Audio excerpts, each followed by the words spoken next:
دنیا کے اندر والدین اور استاد سے بڑھ کر کوئی خیر خواہ نہیں ہے۔ والدین ہوں یا استاذ ہو تو یہ دونوں ہی انسان کی کامیابی کے متعلق ہر وقت فکر مند رہتے ہیں۔ یہی وجہ ہے جو شخص والدین کی خدمت کرتا ہے اللہ اس کو دنیا سے نوازتے ہیں، جو شخص استاذ کی خدمت کرتا ہے اللہ رب العزت اس کو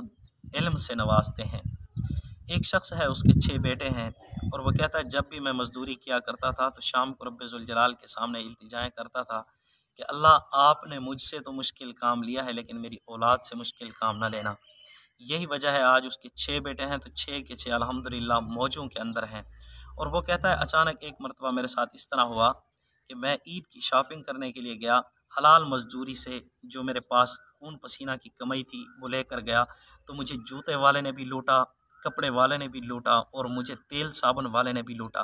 جب انہوں نے مجھے لوٹا تو ان دکانوں سے میں نیچے اتر کر میں نے آسمان کی طرف دیکھا اور رب ذوالجلال سے دعائیں کی، یا اللہ خون پسینے کی کمائی لے کر آیا تھا اور انہوں نے مجھے لوٹ لیا ہے، اللہ میں چاہتا ہوں کہ میری اولاد کو تو اس طرح کی دکانیں بھی عطا فرما دے۔ تو آج اس کے 3 بیٹوں کے پاس ایک ہی جگہ پر عمدہ قسم کی دکانیں ہیں، ایک کی کپڑے کی دکان ہے، دوسرے کی گارمنٹس کی ہے، تیسرے کی جوتوں کی دکان ہے۔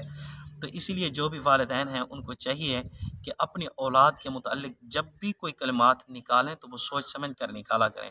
ایک تبلیغی جماعت کے بابا ہیں جو ہمارے ہی نمازی ہیں، وہ کہتے ہیں میں نے اپنے اولاد کے لیے بد دعا کی اور وہ کبوتروں کی مستی کے اندر رہتے ہیں تو ان کے کبوتر مر گئے۔ میں نے کہا کاش بابا جی آپ ان کے لیے ہدایت کی دعا مانگ لیتے تو اللہ ان کو ہدایت نصیب فرما دیتے۔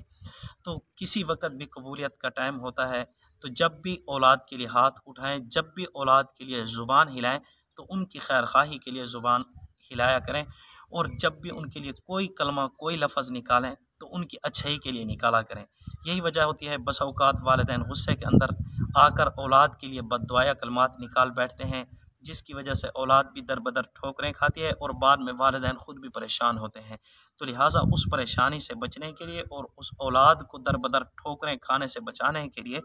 والدین کی یہ بھی ذمہ داری بنتی ہے کہ اولاد کے لیے دعائیں کیا کریں۔ اور بعض نادان یہ بھی کہتے ہیں کہ جی ماں کی دعا جنت کی ہوا، گاڑیوں کے اوپر اکثر لکھا ہوا ہوتا ہے ماں کی دعا جنت کی ہوا،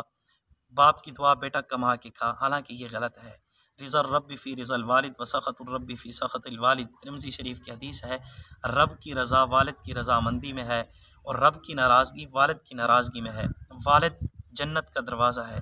اگر والد ہے انسان تو انسان کو پھر کوئی پریشانی نہیں آتی۔ تو اس لیے والدین میں سے والد ہو یا والدہ ہو ان دونوں کی خدمت کی جائے تو اللہ رب العزت دنیا سے نواز دیتے ہیں۔ لہٰذا ماں ہو یا باپ ہو تو ان میں ہم یہ نہیں تفریق نہیں کر سکتے کہ ماں کی تو خدمت کی جائے باپ کی خدمت نہ کی جائے۔ تو باپ جتنا بھی ہے جیسا کیسا بھی ہو، باپ کی دعائیں اللہ رب العزت ضرور سنتے ہیں، اور باپ کی دعاؤں سے ہی بندہ آگے چلا جاتا ہے۔ دنیا کے اندر جو باپ کی مار کھا لیتا ہے یا باپ کی باتوں کو سہ لیتا ہے وہ دنیا کی باتیں نہیں برداشت کرتا، نہ ہی دنیا والے اس کو باتیں کرتے ہیں۔ وہ دنیا والوں کو اپنی تو باتیں سناتا ہے لیکن دنیا والوں کی باتیں نہیں سنتا، اور جو اپنے باپ کی نہیں سنتا اس کو پھر دنیا والے سناتے ہیں۔ یہی وجہ ہے آپ نے دیکھا ہوگا بازاروں کے اندر، آپ نے دیکھا ہوگا چوکوں کے اندر، آپ نے دیکھا ہوگا چوراہوں کے اندر، آپ نے دیکھا ہوگا گاڑیوں کے اندر